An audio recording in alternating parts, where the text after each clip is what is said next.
ಆತ್ಮೀಯ ಬಂಧುಗಳೇ, ಶ್ರೀಮದ್ ಭಾಗವತಂ ಸ್ಕಂದ 3 ಭಾಗ 2 ಅಧ್ಯಾಯ 24 ಕರ್ದಮ ಮುನಿಗಳ ವೈರಾಗ್ಯ. ಇದರಿಂದ ಇವತ್ತು 20ನೇ ಶ್ಲೋಕವನ್ನ ತಿಳ್ಕೊಳ್ಳೋಣ. ಶ್ಲೋಕ 20.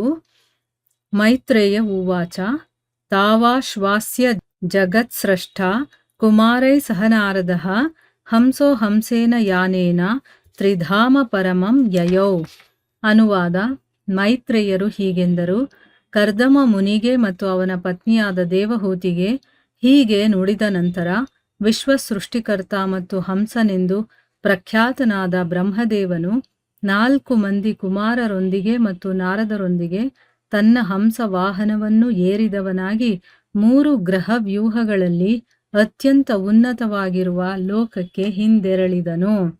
ಇದು ಶ್ಲೋಕ ಮತ್ತೆ ಅದರ ಅನುವಾದ. ಈಗ ಭಾವಾರ್ಥದ ಮೂಲಕ ನಾವು ಇದರ ಅರ್ಥವನ್ನು ತಿಳ್ಕೊಳ್ಳೋದಕ್ಕೆ ಪ್ರಯತ್ನ ಮಾಡೋಣ. ಓದ ಭಾಗದಲ್ಲಿ ನಾವೇನು ತಿಳ್ಕೊಂಡ್ವಿ?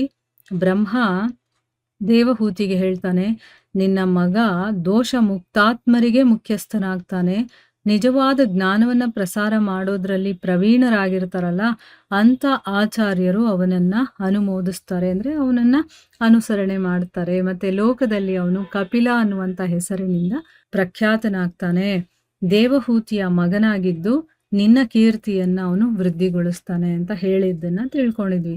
ಈಗ ಈ ಶ್ಲೋಕದಲ್ಲಿ ಮೈತ್ರೇಯ ಮಹರ್ಷಿಗಳು ಹೇಳ್ತಾರೆ, ಕರ್ದಮ ಮುನಿಗೆ ಮತ್ತೆ ಅವನ ಪತ್ನಿಯಾದಂಥ ದೇವಹೂತಿಗೆ ಈ ರೀತಿಯೆಲ್ಲ ಬ್ರಹ್ಮ ಹೇಳಿದ ಮೇಲೆ ವಿಶ್ವವನ್ನ ಸೃಷ್ಟಿ ಮಾಡುವಂತಹ ವಿಶ್ವ ಸೃಷ್ಟಿಕರ್ತ ಮತ್ತೆ ಹಂಸ ಅಂತ ಪ್ರಖ್ಯಾತನಾಗಿರುವಂತ ಬ್ರಹ್ಮದೇವ 4 ಜನ ಕುಮಾರರ ಜೊತೆ ಮತ್ತೆ ನಾರದರ ಜೊತೆ ತನ್ನ ಹಂಸ ವಾಹನವನ್ನ ಏರಿ ಅವನು 3 ಗ್ರಹವ್ಯೂಹಗಳಲ್ಲೂ ಕೂಡ ಅತ್ಯಂತ ಉನ್ನತವಾಗಿರುವಂತ ಲೋಕಕ್ಕೆ ಅವನು ವಾಪಸ್ ಹೋಗ್ತಾನೆ ಅಂತ ಅಂದ್ಬಿಟ್ಟು ಇಲ್ಲಿ ಹೇಳ್ತಾ ಇದ್ದಾರೆ. ಅಂದ್ರೆ ಮೈತ್ರೇಯರು ಈ ರೀತಿ ನಡೀತು ಅಂತ ಅಂದ್ಬಿಟ್ಟು ಹೇಳಿದ್ದಾರೆ.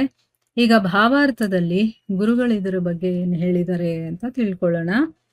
ಹಂಸೇನ ಯಾನೇನ ಎಂಬ ಶಬ್ದಗಳು ಇಲ್ಲಿ ಬಹು ಮುಖ್ಯವಾಗಿವೆ. ಬ್ರಹ್ಮನು ಬಾಹ್ಯಾಕಾಶದಲ್ಲೆಲ್ಲ ಸಂಚಾರ ಮಾಡುವ ಹಂಸಯಾನ ಎಂಬ ವಿಮಾನವು ಒಂದು ಹಂಸ ಪಕ್ಷಿಯನ್ನು ಹೋಲುವುದು. ಬ್ರಹ್ಮನು ಪ್ರತಿಯೊಂದರ ಸಾರವನ್ನೂ ಗ್ರಹಣ ಮಾಡಬಲ್ಲವನಾದುದರಿಂದ ಹಂಸನೆಂದೂ ವೇದ್ಯನಾಗಿರುತ್ತಾನೆ. ನೋಡಿ, ಇಲ್ಲಿ ಹಂಸೇನ ಯಾನೇನ ಅಂತ ಶಬ್ದ ಇದೆಯಲ್ಲ, ಅದಕ್ಕೇನು ಅರ್ಥ ಮತ್ತೆ ಅದು ಎಷ್ಟು ಇಂಪಾರ್ಟೆಂಟು ಅನ್ನೋದನ್ನ ಇಲ್ಲಿ ಹೇಳ್ತಾ ಇದ್ದಾರೆ.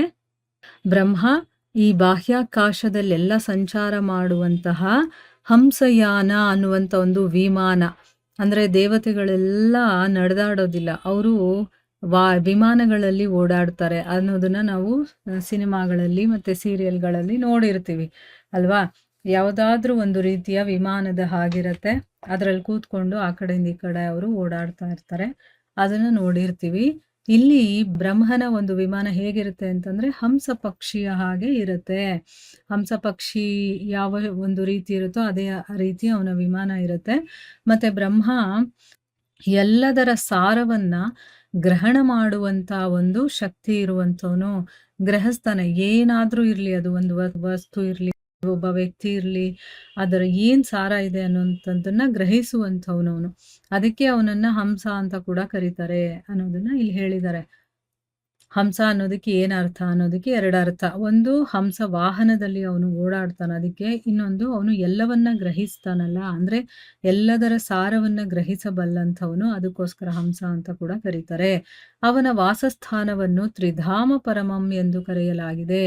ಊರ್ಧ್ವ ಲೋಕವ್ಯೂಹ, ಮಧ್ಯ ಲೋಕವ್ಯೂಹ ಮತ್ತು ಅರ್ಧೋಲೋಕ ವ್ಯೂಹ ಎಂಬ ವಿಶ್ವದಲ್ಲಿ 3 ವಿಭಾಗಗಳಿವೆ. ಬ್ರಹ್ಮನ ವಾಸಸ್ಥಾನವು ಊರ್ಧ್ವ ಲೋಕ ವ್ಯೂಹದಲ್ಲಿರುವ ಸಿದ್ಧಲೋಕದಿಂದಲೂ ಮೇಲ್ಗಡೆಯಲ್ಲಿರುತ್ತದೆ. ಅಂದ್ರೆ ಇಲ್ಲಿ ಬ್ರಹ್ಮನ ವಾಸಸ್ಥಾನವನ್ನ ತ್ರಿಧಾಮ ಪರಮಂ ಅಂತ ಹೇಳಿದ್ದಾರೆ. 3 ಲೋಕಗಳಿದೆ, ಊರ್ಧ್ವ, ಮಧ್ಯ ಮತ್ತೆ ಅಧೋಲೋಕಗಳು ಅಂತ. ಅದರಲ್ಲಿ ಬ್ರಹ್ಮನ ವಾಸಸ್ಥಾನ ಯಾವುದು ಅಂತಂದ್ರೆ ಊರ್ಧ್ವ ಲೋಕದಲ್ಲಿರುವಂತಹ ಸಿದ್ಧಲೋಕ ಇದೆಯಲ್ಲ, ಅದಕ್ಕಿಂತ ಮೇಲ್ಗಡೆ, ಅಂದ್ರೆ ಎಲ್ಲದಕ್ಕಿಂತ ಉನ್ನತವಾಗಿರುವಂತಹ ಒಂದು ಲೋಕ, ಅದು ಬ್ರಹ್ಮನ ವಾಸಸ್ಥಾನ ಅಂತ ಅಂದ್ಬಿಟ್ಟು.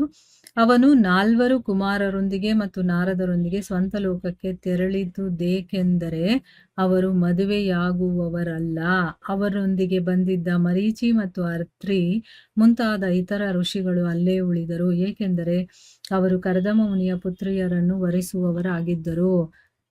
ಹೀಗೆ ಬ್ರಹ್ಮನ ಇತರ ಮಕ್ಕಳಾದ ಸನತ್, ಸನಕ, ಸನಂದನ ಮತ್ತು ಸನಾತನ ಮತ್ತು ನಾರದ ಇವರು ಅವನೊಂದಿಗೆ ಆತನ ಹಂಸಾಕೃತಿಯ ವಾಹನದಲ್ಲಿ ಹಿಂದೆರಳಿದರು.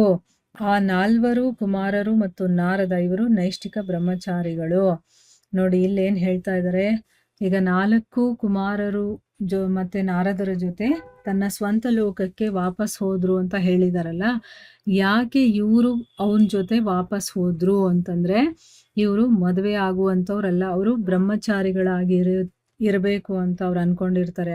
ಆ ಜನ್ಮ ಬ್ರಹ್ಮಚಾರಿಗಳು ಅಂತ ಹೇಳ್ತಾರಲ್ಲ ಆ ರೀತಿ. ಆದ್ರೆ ಅವ್ರ ಜೊತೆ ಇನ್ನೂ ಬೇಕಾದಷ್ಟು ಜನ ಋಷಿಗಳು ಬಂದಿದ್ರು. ಅವರು ವಾಪಸ್ ಹೋಗ್ಲಿಲ್ಲ. ಯಾಕೆ ಅಂತಂದ್ರೆ ಅವರು ಇಲ್ಲೀಗ ಕರ್ದಮ ಮುನಿಯ ಹೆಣ್ಣು ಮಕ್ಕಳು ಇರ್ತಾರಲ್ಲ ಅವರನ್ನ ಮದುವೆ ಆಗಬೇಕು ಅಂತ ಬಂದಿರ್ತಾರೆ. ಅದಕ್ಕೋಸ್ಕರನೇ ಬ್ರಹ್ಮನ ಬೇರೆ ಮಕ್ಕಳಾದಂತಹ ಸನತ್, ಸನಕ, ಸನಂದನ ಮತ್ತೆ ಸನಾತನ ಇವರನ್ನ ಸನತ್ ಕುಮಾರರು ಅಂತ ಹೇಳೋದು. 4 ಜನ ಒಬ್ಬೊಬ್ರ ಹೆಸರು ಹೇಳಲ್ಲ, ಸನತ್ ಕುಮಾರರು ಅಂತ ಹೇಳ್ಬಿಡ್ತಾರೆ. ಆದ್ರೆ ಅವರ ಹೆಸರುಗಳೇನು ಇನ್ನೊಂದ್ಸರಿ ತಿಳ್ಕೊಳ್ಳಿ. ಸನತ್, ಸನಕ, ಸನಂದನ ಮತ್ತೆ ಸನಾತನ ಅಂತ ಅಂದ್ಬಿಟ್ಟು. ಮತ್ತೆ ನಾರದರು ಇವರು ಬ್ರಹ್ಮನ ಹಂಸಾಕೃತಿಯ ವಿಮಾನದಲ್ಲಿ ವಾಪಸ್ ಹೋಗ್ತಾರೆ. ಈ 4 ಕುಮಾರರು ಮತ್ತೆ ನಾರದರು ಇವರು ನೈಷ್ಠಿಕ ಬ್ರಹ್ಮಚಾರಿಗಳು ಅಂತಂದ್ಬಿಟ್ಟು ಇಲ್ಲಿ ಹೇಳಿದ್ದಾರೆ. ನೈಷ್ಠಿಕ ಬ್ರಹ್ಮಚಾರಿ ಎನ್ನುವ ಪದ ಎಂದೂ ತನ್ನ ವೀರ್ಯವನ್ನು ವ್ಯರ್ಥಪಡಿಸಿದವನನ್ನು ಸೂಚಿಸುತ್ತದೆ. ಅವರು ತಮ್ಮ ಇತರ ಸಹೋದರರಾದ ಮರೀಚಿ ಮತ್ತು ಇತರ ಮುನಿಗಳ ವಿವಾಹ ಸಮಾರಂಭಕ್ಕೆ ಉಪಸ್ಥಿತರಾಗುವವರಲ್ಲ ಮತ್ತು ಅದೇ ಕಾರಣದಿಂದ ಅವರು ತಮ್ಮ ತಂದೆಯಾದ ಹಂಸನೊಂದಿಗೆ ಹಿಂದೆರಳಿದರು. ಅಲ್ಲಿ ನೈಷ್ಠಿಕ ಬ್ರಹ್ಮಚಾರಿಗಳು ಅಂತ ಹೇಳಿದಾರಲ್ವಾ, ಅದಕ್ಕೆ ಅರ್ಥ ಏನು ಅಂತಂದ್ರೆ ತಮ್ಮ ವೀರ್ಯ ಇರತ್ತಲ್ಲ ಅದನ್ನು ಯಾವತ್ತೂ ಅವರು ವ್ಯರ್ಥ ಮಾಡ್ಕೊಳ್ದೆ ಇರುವಂಥವ್ರು ಅನ್ನೋದಕ್ಕೆ ನೈಷ್ಠಿಕ ಬ್ರಹ್ಮಚಾರಿಗಳು ಅಂತ ಹೇಳೋದು. ಅವರು ಇನ್ನೂ ಅವ್ರ ಜೊತೆ ಬಂದಿರ್ತಾರಲ್ಲ ಅವರ ಸಹೋದರರು ಅಂದ್ರೆ ಬ್ರಹ್ಮನ ಮಕ್ಕಳೇ ಇವರೆಲ್ಲರೂ ಕೂಡ. ಬ್ರಹ್ಮನ್ ಜೊತೆನೆ ಸನತ್ ಕುಮಾರರು, ನಾರದ ಮತ್ತೆ ಇನ್ನೊಂದಷ್ಟು ಮಹರ್ಷಿಗಳು ಬಂದಿರ್ತಾರೆ. ಎಲ್ರೂ ಬ್ರಹ್ಮನ ಮಕ್ಕಳು. ಅದಕ್ಕೆ ಇಲ್ಲಿ ಸಹೋದರರು ಅಂತ ಹೇಳಿರುವಂಥದ್ದು. ಮರೀಚಿ ಇನ್ನು ಬೇಕಾದಷ್ಟು ಜನ ಮುನಿಗಳು ಇವರ ಮದುವೆ ಆಗುತ್ತೆ ಅಂತ ಗೊತ್ತಿರುತ್ತೆ. ಸೊ ಮದುವೆ ಸಮಾರಂಭದಲ್ಲಿ ಅವರು ಉಪಸ್ಥಿತರಾಗೋದಿಲ್ಲ. ಅದಕ್ಕೋಸ್ಕರ ಅವ್ರು ಏನ್ ಮಾಡಿದ್ರು, ತಮ್ಮ ತಂದೆ ಆದಂತ ಬ್ರಹ್ಮನ ಜೊತೆ ಅವರು ವಾಪಸ್ಸು ಆ ಲೋಕಕ್ಕೆ ಹೊರಟೋಗ್ತಾರೆ. ಈಗ ಬ್ರಹ್ಮನೇ ತನ್ನ ಮಕ್ಕಳ ಆದಂತಹ ಮಹರ್ಷಿಗಳನ್ನ ಕರ್ಕೊಂಡು ಬಂದು ಕರ್ದಮ ಮುನಿ ಆಶ್ರಮದಲ್ಲಿ ಬಿಡ್ತಾರೆ. ಮುಂದೇನಾಗುತ್ತೆ ಅಂತ ನಾವು ಮುಂದಿನ ಭಾಗದಲ್ಲಿ ತಿಳ್ಕೊಳ್ಳೋಣ. ಹರೇ ಕೃಷ್ಣ.